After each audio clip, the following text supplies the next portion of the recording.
I got Clubhouse Herbs and Spices when I chose. When I do this next part, which is explaining to someone visually how to use the product, what the experience of that is like. This is extremely valuable in terms of developing your concept, because you really need to connect with the user. What's going to happen when they use this product, and what's that experience like? For me, with my bottle, I had the experience of opening it for the first time.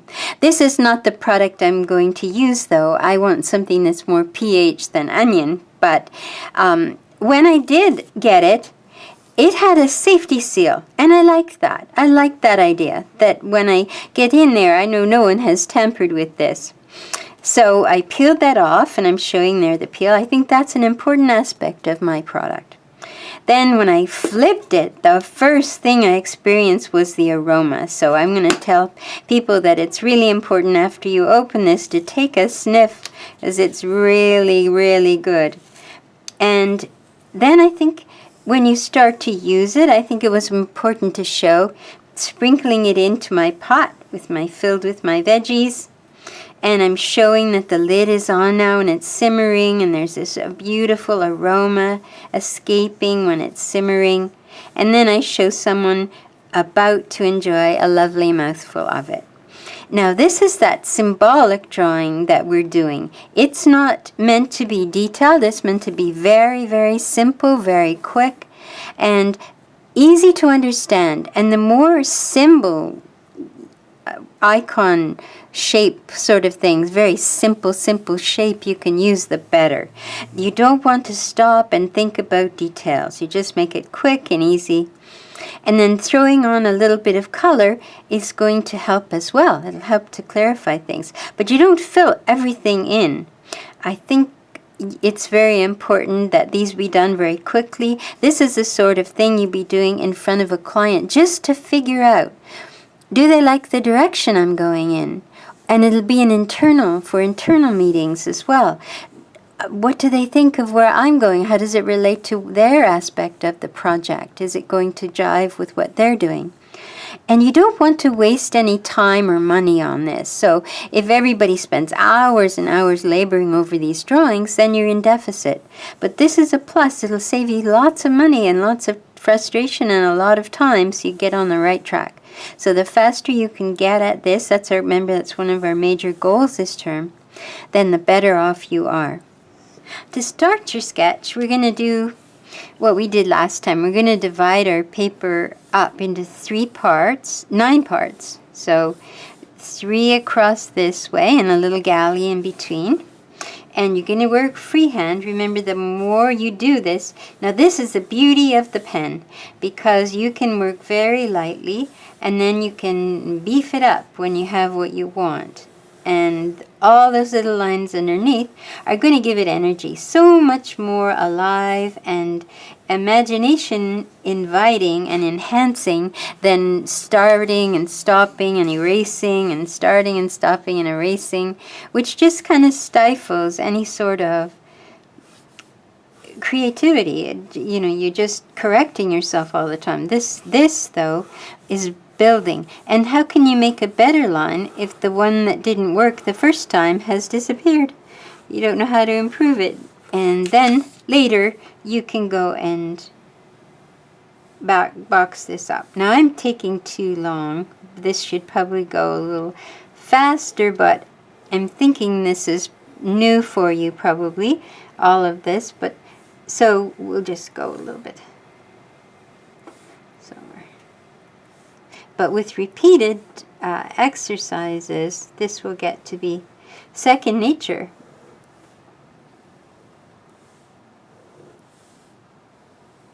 Now, even though these are done quickly, there are some things that are crucial. If you're seeking approval for an idea, you're going to flesh it out a whole lot more beyond this. But if you're seeking approval, you have to watch out for some things. So if you have people in them, for example, you have to show which way they're facing. It can make a world of a difference if you have 2 people in it and they're in your sketch, they were facing each other, and then when you drew up a more refined version, they were facing away from each other. That's going to make a completely different atmosphere and mood and all sorts. So when you get approval and when you're working something out, just keep that in mind. You've got to watch. Here's a different product. This is Secret Deodorant, and I remember when I bought this, the first thing I had to do with it was pull off this protective thing. And I thought, well, this is great. That's keeping it fresh. So the lid had to come off. So I'm drawing now. See, this is again the beauty of the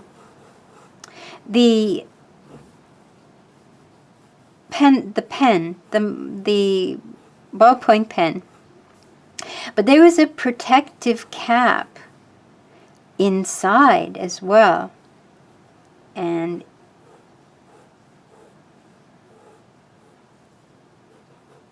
it looked something like this, I remember. And then you have the deodorant stick itself. And I'm going to be able to get my logo in. That's something that you have to watch for when you start your sketches. Make sure there's room to get your logo in. So I've had to push this up a little bit higher than it was, but that's okay. This is just our preliminary sketching.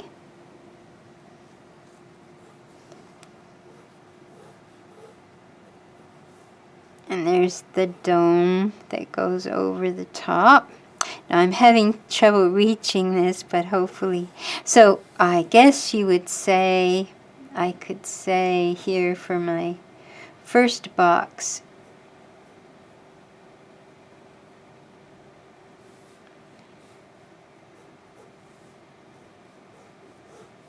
uncap maybe.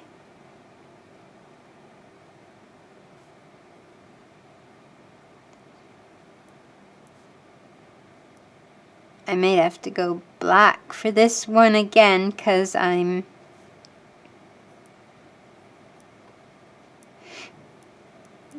uncap. I think that's good. So that's the way I'd start this. And then the next part, so once I get it uncapped, then, oh, this has a lovely scent as well. So I can say, I don't think you want to say sniff for a deodorant, so I would say maybe describe the aroma. This is baby powder. Look, it's pH balanced. Would you ever have guessed? But it smells like baby powder, so I might just say fresh.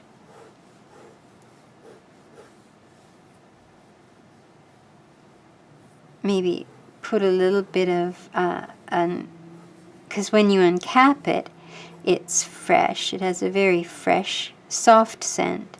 So you might just describe the scent. That might work. Oh my, this is hard to read. But you get the idea. But what I want you to see from this is that you can be a little bit sketchy. And then, oops, I forgot this part. See, so I've got mistakes, but they're light. They're not dark, they're light. And I won't have any pencil erasings to clean up or dirty smudges or anything like that. I'm just going to have what I want and keep the lines I want by making them a little darker and ignoring the lines that didn't work out, that didn't go the right direction for me. And this gives you a chance to play with sketching your logo freehand, so you get a chance to see how that's going to be looking when you do the other parts of our job. And when one part gets a little tedious, start on the next part. And, oh, forgot a word, letter.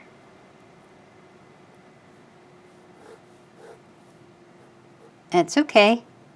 I mean, remember, I'm doing this in black, so as long as I have room for it, that's the other thing. You also, this type is too fat.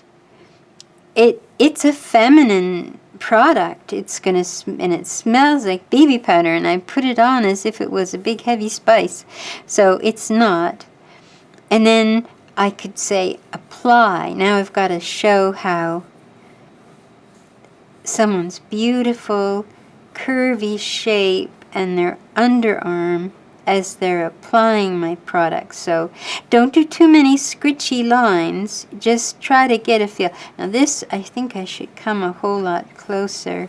I don't think I can do this without showing somebody's underarm. It would be nice if I could, but I don't think I can. I'll have to do that. But if you make it soft and light and very feminine, now I've got to figure out how she would hold it to put that on. So maybe like this. So I'm drawing my own hand to try and see. Not that you would be doing this in a team meeting. You'd just be putting anything on here just to get the idea. But her hand should be very delicate and feminine and just a hint of hand. You don't have to detail it, just enough to show.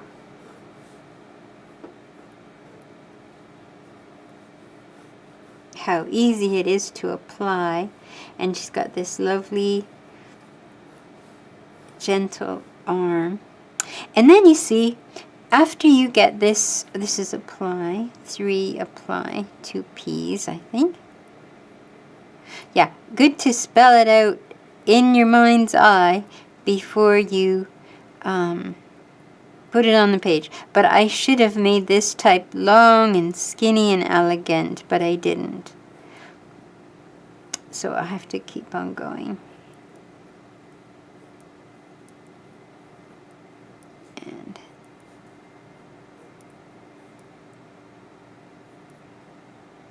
just about made it. Okay, there's apply. So you get the idea. And then you go back, and you can either go back with your ballpoint pen or with a thicker pen and keep the lines you want. Make something of the lines you want to keep.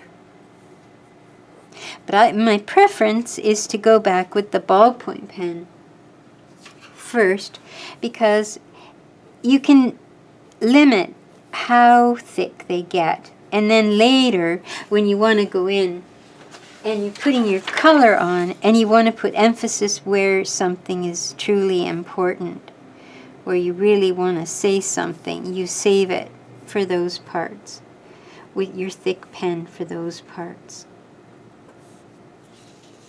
Remember that when you're thinking about color, that you have to kind of think about the geometric shapes and what influence they will have on the types of shadow shapes you get on the forms of the objects and the shadow underneath as well. But when we're coloring something like this, what's really important is this idea about reflected light, that there's a chord arc in the shadow, and that light from the surface that things are sitting on bounces back up in. And that's how you get this to be a little bit lighter. But everything in the shadow side, the side you choose to be in shadow, should be darker than anything in the light. See, the whole top of this is lighter than the middle tone. This is where you see the true color of something, because it's in the light, but it's oblique to the light. It's not, the light is not draining it. So that's where you see what color something truly is. And it marks, you see, this part is the part that we can put some contrast. That'll bring this whole thing closer to us. So we start a little bit darker here, and then we taper off and go lighter as we go this way, if you can with your pencil crayon. And this, you see on the box, you start darker here, and then as the light bounces up in, this appears a little lighter. And then you see you can make a remarkable shadow, which is the absence of light, because this is blocking the light. So then you get this. And on anything round or spherical or oval or egg-shaped, it takes on the shape of that. Now this is rolling back, so you can't see it very well here, but there's a little halftone to allow this to roll back. Then it rolls forward and the light hits it, and then it rolls under and there's an absence of light, but the light is bouncing up from the surface.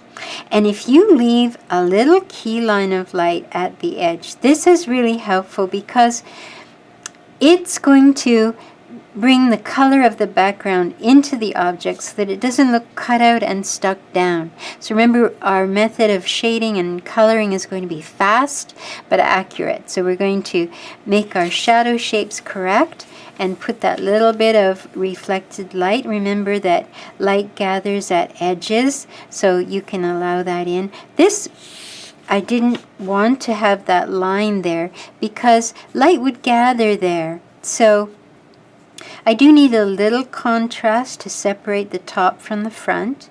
So there's a little bit of contrast, but this is mostly white of the paper. And then this is rolling away, so it's turning a little bit away, so it's a little half tone. But here's our shadow, and there's half tone, coarse shadow, and then cast shadows, darkest of all. And this one is dark shadow because this is interrupting the light, but there's reflected light from the surface. And a nice white down here would be great because that would lift it up off the surface, a little bit white. And although this is shadow, you don't want to make it too bright, but that would really help as well to turn the form. So now you've got an opportunity to think about color schemes and what colors are going to set your product up. I think for my type, I'm just going to go in with a black because I've got things overlapping, and in fact this would have been a great way to draw it without even having the outline there in the beginning. Now I hope you can forgive me, my big fat head keeps wanting to get in the way of the camera, so I have to be about an arm's length away from what I'm doing, so hopefully yours will you won't have this problem, but hope you can forgive me. Okay, now some things about the product I already know. I know that this cap, now the more you can use your pencil on the side the better, because it's not going to go on flat. So I know I have my core dark there and there and there. There's my red, and I've got a red that's a little bit darker. I could maybe use that a bit. So is it as red as that? No, because light is hitting it. So I'm not going to make it that dark. Nothing's ever that dark, and we want to show more of the white of the paper. We don't want to render it complete. We want to show some of the white of the paper. Now there's a little bit of I'm going to give a little bit of a bluish tone to the plastic that is my safety cover. I'm going to show that that's my safety cover. And I'm going to put a little yellow over that because I want it to look... Yellow is the color of transparency. So I'm just going to put a little color and there, a little bit yellow to show. There. That's my little thing I'm going to peel. And I'm going to accent this because I want people to see that that's peeling. And doing this little accent work actually gives you another opportunity to visit your drawing and see if you can improve it in some places. Okay, now I know my logo is red here as well, so I've got that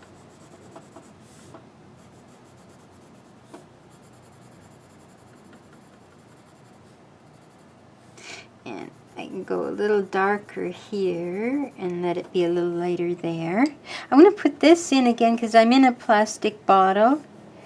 I don't like that this is such a purpley blue, so I'm going to put that green in again, because remember, yellow is the color of transparency. So I'm just going to put this little smidge of that in.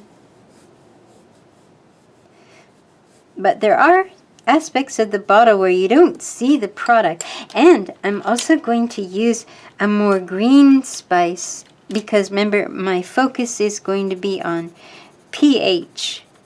What will make your system pH, I decided, because that's all the thing right now, because everybody's worried about their pH levels. So I'm going to make my spice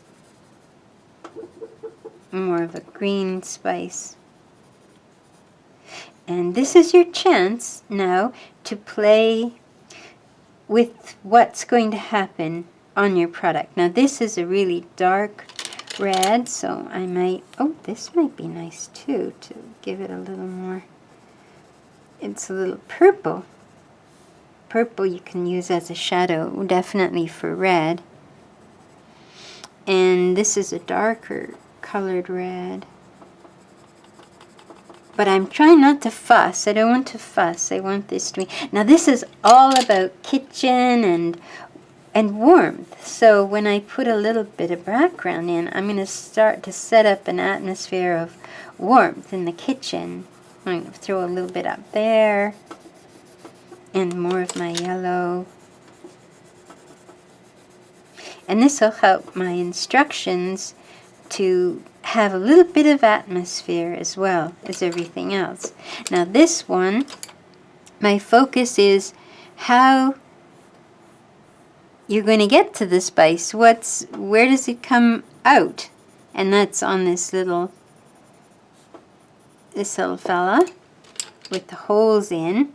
And in the holes, it's going to be a little darker. I can set that up.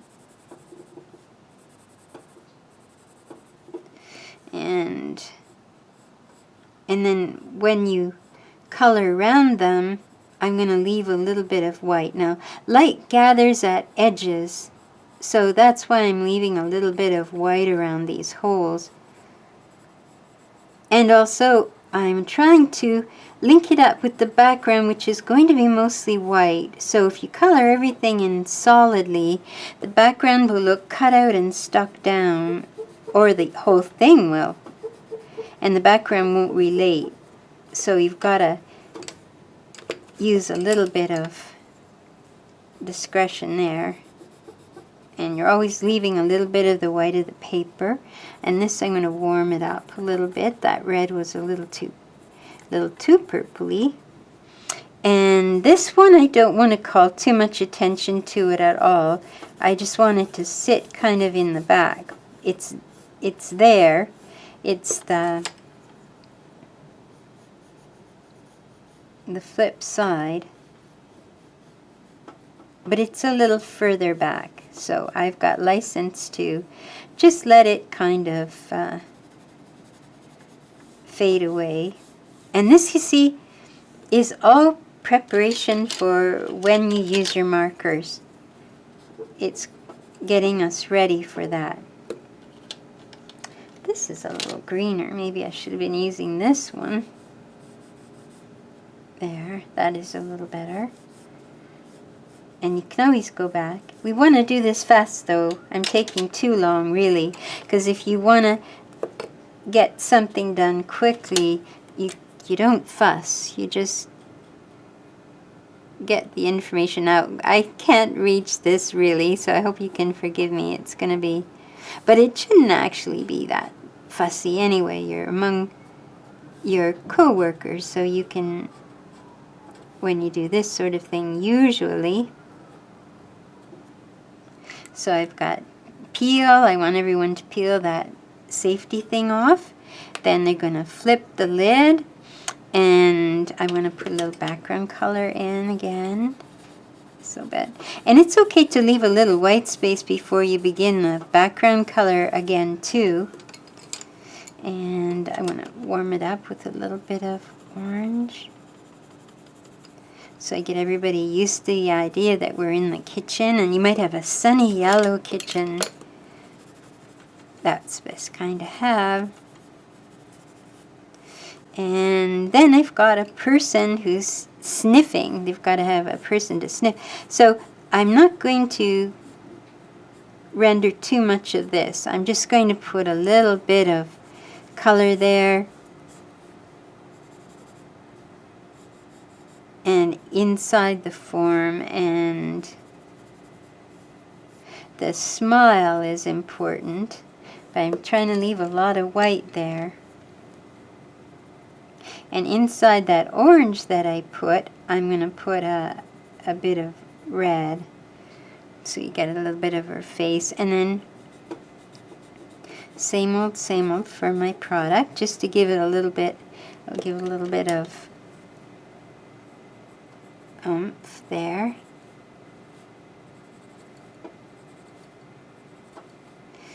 And lots of things are happening for your imagination too, because you're thinking past this to your countertop display and how you might use color. Now here I forgot to put some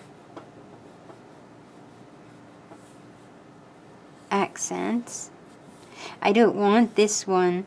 Now I can use arrows. Remember, the more symbols you use, the better. So to say flip, I have to figure out what would be the best way to say flip. Maybe an arrow like this to show that it's flip, you flip it back. Now remember, you're trying to show someone who's never used anything like this before. You're just trying to give them an eye-opener as to what the experience is like.